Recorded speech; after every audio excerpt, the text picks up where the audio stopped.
Fatiko mitaranja basketball antsika mitoy ihany sy ilay faminana Afro Basket Tour.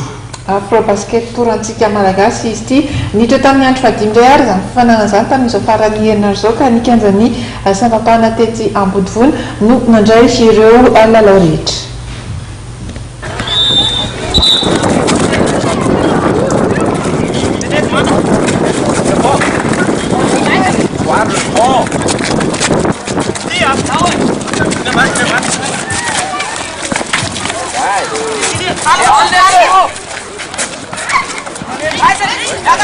Fala, te faça!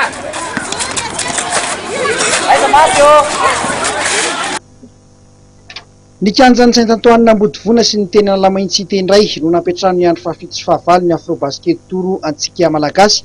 Ity antsika karakaray ny komitiny basket ny fotony ity izay efa miditra amin'ny herinandro fahadimy ny fanitsanana.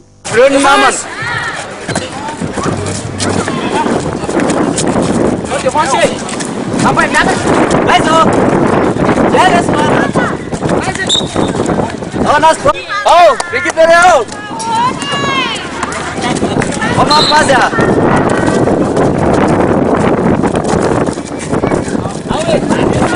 Tu passes?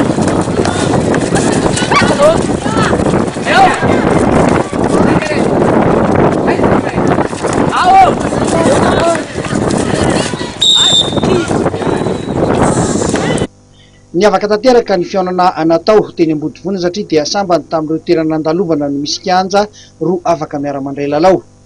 Tonga maro araka izany ireo mpanohana ny ekipan'ny tsirairay avy ka nampafana ny lalao rehetra teny Ambodivohitra.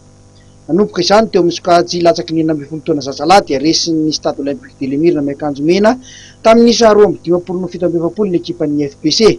Ny alohan'ny fialan-tsasatra dia efa nitarika tamin'ny 2020 no 12 ny mena valahana.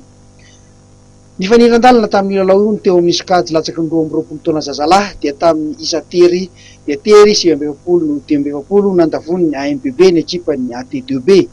Ary farany teo amin'ny sokajy senior vehivavy dia lavon'ny FBC ny bad team. Ny faran'ny herinandro avy izao moa ny fanitsanana amin'ity Afro Basket Tour antsika malagasy ity ka nikanjana Ankatso sy Ambohipo no handray izany mialoha hidirana amin'ny dingan'ny famaranana.